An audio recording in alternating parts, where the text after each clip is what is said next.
स्वागत है।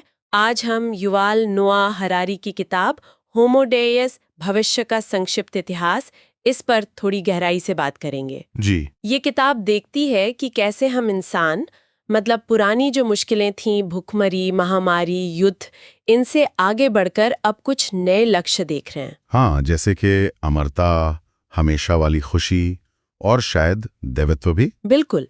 तो हरारी का तर्क यही है कि 21वीं सदी का एजेंडा बदल रहा है। सही कहा। अब सिर्फ जिंदा रहना शायद काफी नहीं है। कोशिश खुद को बेहतर बनाने की, खुद को अपग्रेड करने की हो रही है। मतलब भगवान जैसी क्षमताएं पाने की तरफ। तो आज हम हरारी के इन्हीं विचारों को और उनके क्या मायने हो सकते हैं भविष्य के लिए, इसे समझने की कोशिश करेंगे। तो चलिए शुरू करते हैं। हरारी का एक बड़ा दावा है कि इतिहास में पहली बार भूखमरी, महामारी और युद्ध वो अब कुदरत का कहर नहीं रहे। हाँ, मतलब वो अब ऐसी चुनौतियां बन गई हैं जिन्हें हम संभाल सकते हैं, मैनेज कर सकते हैं। हाँ, जैसे संक्रामक बीमारियां, उनसे मरने वालों की संख्या तो बहुत कम हो गई है ना? ये एक बहुत अहम बदलाव है और यही बात युद्ध पर भी कुछ हद तक लागू होती है।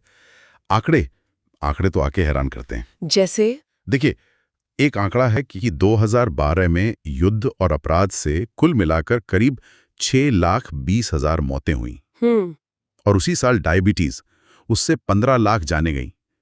तो जैसा हरारी कहते हैं, आजकल चीनी बारूद से ज्यादा खतरनाक हो गई है। ये तो सोचने वाली बात है। बिल्कुल।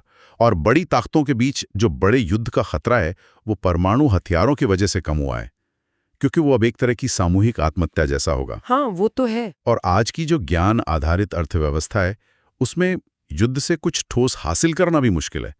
आप ज्ञान को कैसे जीतेंगे या छीनेंगे? सही बात है। हाँ, ये जरूर है कि जहां अर्थव्यवस्था अब भी जमीन या तेल जैसे पुराने संसाधनों पर टिकी है, वहां खतरा अभी भी बना हुआ है। तो अगर ये पुरानी समस्याएं मान लीजिए कुछ हद तक काबू में आ रही हैं, तो फिर इंसान की नजर अब कहाँ है? यहीं पर बात बहुत दिलचस्प हो जाती है। हरारी कहते हैं 3 बड़े लक्ष्य हैं अब। पहला, अमरता या कम से कम मौत को बहुत लंबे समय तक टालना। जी। दूसरा, हमेशा की खुशी, स्थायी आनंद। और तीसरा, दैवत्व, मतलब बायोलॉजिकल और तकनीकी तरीकों से खुद को इतना बदल लेना कि ईश्वर जैसी ताकतें आ जाएं। बिल्कुल। और इसमें रे कुर्ज़वील जैसे भविष्यवादियों का जिक्र आता है। वो मानते हैं कि शायद 2050 तक जो लोग सेहतमंद और अमीर होंगे, हाँ, वो शायद हर दशक में नई मेडिकल तकनीकों से मौत को टालते जाएंगे, अनिश्चित काल तक। बाप रे। और खुशी का क्या? खुशी को लेकर भी सोच बदल रही है। उसे अब दिमाग और शरीर के केमिकल संतुलन के तौर पर देखा जा रहा है। तो सैद्धांतिक रूप से इसे दवाओं या शायद ब्रेन इंटरफेस जैसी तकनीक से कंट्रोल किया जा सकेगा। विज्ञान का कहना है कि खुशी और दुख ये सब शारीरिक संवेदनाएं ही तो हैं। लेकिन यहीं एक गहरा मोड़ भी आता है ना? हरारी कहते हैं कि इन नए लक्ष्यों को पाने की दौड़ में हम शायद मानवतावाद यानी ह्यूमनिज्म, उसकी नींव को ही कमजोर कर दें। वही विचारधारा जो इंसानी अनुभव, भावनाओं, पसंद को सबसे ऊपर रखती है। बिल्कुल। जीवन विज्ञान इसी नींव पर सवाल उठा रहा है। क्या हमारी स्वतंत्र इच्छा, जिसे फ्री विल कहते हैं, वो सच में स्वतंत्र है? क्या हमारा कोई एक अविभाज्य स्व, मतलब इनडिविजिबल सेल्फ है? उदाहरण के लिए वो स्प्लिट ब्रेन मरीजों पर प्रयोग हुए थे, गैज़ानिगा के। हाँ, सुना है। वो दिखाते हैं कि जब दिमाग के 2 हिस्से बात नहीं कर पाते, तो वो अलग-अलग इच्छाएं जाहिर कर सकते हैं, अलग फैसले ले सकते हैं। अच्छा। और इसी तरह मनोवैज्ञानिक डैनियल कानमन ने कहानी कहने वाले स्व, नैरेटिंग सेल्फ, और अनुभव करने वाले स्व, एक्सपीरियंसिंग सेल्फ का फर्क बताया है। ये क्या है? मतलब हमारा याद करने वाला दिमाग जो कहानियां बनाता है, वो अक्सर पूरे अनुभव को भूल जाता है। वो सिर्फ सबसे तेज पलों को और अंत को याद रखता है, और वही यादें हमारे आगे के फैसले तय करती हैं। तो मतलब हमारी यादें भी भरोसेमंद नहीं कह सकते हैं, पूरी कहानी नहीं बताती।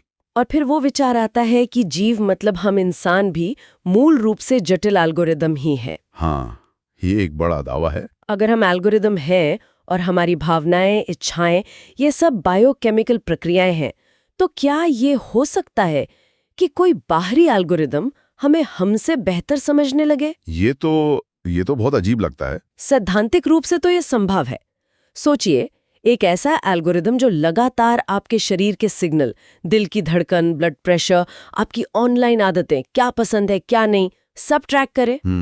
तो समय के साथ वो आपके पैटर्न, आपकी छिपी इच्छाएं, आपके डर, इनको शायद आपसे भी बेहतर पहचानने लगे। जैसे अमेज़न या नेटफ्लिक्स की सिफारिशें, वो तो अभी भी होता है कुछ हद तक। हाँ, वो इसके बहुत ही शुरुआती सरल रूप हैं। भविष्य सोचिए, ऐसे एल्गोरिदम शायद सेहत, करियर, यहाँ तक कि लाइफ पार्टनर चुनने या किसे वोट दें, इन जैसे बड़े फैसलों में हमारी मदद करें, या शायद हमारे लिए फैसले ही ले लें। मतलब कोई गूगल या फेसबुक का एल्गोरिदम हमारी भावनाओं को हमसे बेहतर समझ रहा हो। कल्पना तो यही है। तो इस एल्गोरिदम वाली सोच का अगला कदम क्या हो सकता है? हरारी एक और चीज की तरफ इशारा करते हैं, डेटावाद, डेटाइज्म। जी, डेटावाद। ये एक कह सकते हैं एक संभावित नया विश्व दृष्टिकोण है। इसका क्या मतलब है? इसका नजरिया यह है कि पूरा ब्रह्मांड डेटा के प्रवाह से बना है और किसी भी चीज या जीव का मूल्य इस बात से तय होता है कि वो इस डेटा प्रोसेसिंग में कितना योगदान दे रहा है। तो इस नजरिए में इंसान का क्या स्थान है? इंसान फिर सृष्टि का केंद्र नहीं रहता, वो बस एक उपकरण बन जाता है डेटा प्रोसेस करने का, और शायद जल्दी ज्यादा कुशल इलेक्ट्रॉनिक एल्गोरिथम उसकी जगह ले लें। मतलब अनुभव से ज्यादा डेटा को महत्व। हाँ, डेटावाद के अनुसार अनुभव का कोई मतलब नहीं अगर उसे डेटा में बदलकर शेयर ना किया जाए। शायद इसका आखिरी लक्ष्य एक विशाल इंटरनेट ऑफ ऑल थिंग्स बनाना है, जो सब कुछ जाने और कंट्रोल करे। और इसमें चेतना का क्या होगा? कॉन्शियसनेस। यहीं एक और बात आती है।